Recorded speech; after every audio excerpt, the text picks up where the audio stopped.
ರಾಜ್ಯ ರೈತ ಸಂಘ ಹಸಿರು ಸೇನೆಯ ರಾಜ್ಯಾಧ್ಯಕ್ಷರಾಗಿರ್ತಕ್ಕಂಥ ಸನ್ಮಾನ್ಯ ಶ್ರೀ ಚುನಪ್ಪ ಪೂಜಾರಿ ಅವರ ನೇತೃತ್ವದಲ್ಲಿ ಹುಕ್ಕೇರಿ ತಾಲೂಕಿನ ಸಂಜು ಹಾವಣ್ಣವರು, ನಾಗರಾಜ್ ಹಾದಿಮನಿ ಅವರ ನೇತೃತ್ವದಲ್ಲಿ ಈ ನಾಡಿನ ಹಲವಾರು ಪರಮಪೂಜ್ಯರು, ಅದರಲ್ಲಿ ವಿಭಾಗದ ಪರಮಪೂಜ್ಯರಾಗಿರ್ತಕ್ಕಂಥ ಶಟಸ್ಥಲ ಬ್ರಹ್ಮನಿಷ್ಠ ಚಂದ್ರಶೇಖರ ಶಿವಾಚಾರ್ಯ ಮಹಾಸ್ವಾಮಿಗಳು, ಪರಮಪೂಜ್ಯ ಸಿದ್ದಬಸವ ಮಹಾಸ್ವಾಮಿ ಸಿದ್ದ ಬಸವದೇವರು ಇವರ ದಿವ್ಯ ಸಾನ್ನಿಧ್ಯದಲ್ಲಿ ಹಲವಾರು ರೈತ ಮುಖಂಡರು ಕೂಡಿಕೊಂಡು ಈ ಭಾಗದ ಅನ್ನದಾತರ ನೇತೃತ್ವದಲ್ಲಿ ನಿರಂತರವಾಗಿ 4 ದಿನಗಳ ಕಾಲ ಸಮಗ್ರ ನೀರಾವರಿಗಾಗಿ ಹೋರಾಟವನ್ನು ಹಮ್ಮಿಕೊಳ್ಳಲಾಗಿತ್ತು.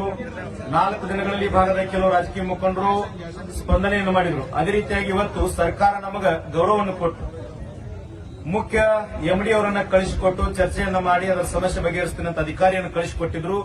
ಅದರ ಮೂಲಕವಾಗಿ ಎಲ್ಲ ಸಮಗ್ರವಾಗಿ 1-2 ಗಂಟೆಗಳ ಕಾಲ ಚರ್ಚೆಯನ್ನು ಮಾಡಿ ಎಸ್ಪಿ ಅವರ ನೇತೃತ್ವದಲ್ಲಿ ಎಲ್ಲ ನೀರಾವರಿ ಅಧಿಕಾರಿಗಳ ನೇತೃತ್ವದಲ್ಲಿ ಚರ್ಚೆಯನ್ನು ಮಾಡಿ 5 ರಿಂದ 6 ಯೋಜನೆಗಳನ್ನ 1 ರಿಂದ 1.5 ತಿಂಗಳೊಳಗೆ ನಾನು ಪ್ರಾರಂಭ ಮಾಡ್ತೀನಿ. ಏನೇ ಸಮಸ್ಯೆ ಇದ್ರೂ ಬಗೆಹರಿಸಿಕೊಂಡು ಸರ್ಕಾರ ಮಟ್ಟದೊಳಗೆ ಚರ್ಚೆ ಮಾಡಿಕೊಂಡು 6 ಯೋಜನೆಗಳನ್ನು ಬಗೆಹರಿಸ್ತೀನಿ.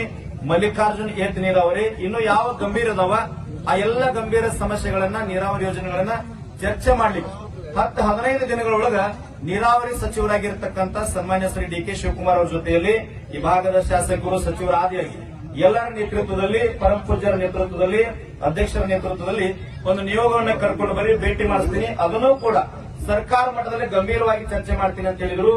60 ವರ್ಷಗಳಿಂದ ನೆನೆಗುದಿಗೆ ಬಿದ್ದಿರತಕ್ಕಂಥ ಯೋಜನೆಗಳನ್ನ ರೈತ ಸಂಘ 4 ದಿನಗಳಲ್ಲಿ ಈ ಭಾಗದಲ್ಲಿ ಜನರ ಜೊತೆಗೆ ಅವರ ಕಣ್ಣೀರಿನ ಜೊತೆ ಸ್ಪಂದನೆಯನ್ನು ಮಾಡಿ ಹೋರಾಟವನ್ನು ಮಾಡಿ ಒಂದು ಗೆಲುವಾಗಿದೆ ಅಂತ ನಾನು ಹೆಮ್ಮೆಯಿಂದ ಹೇಳ್ತೀನಿ.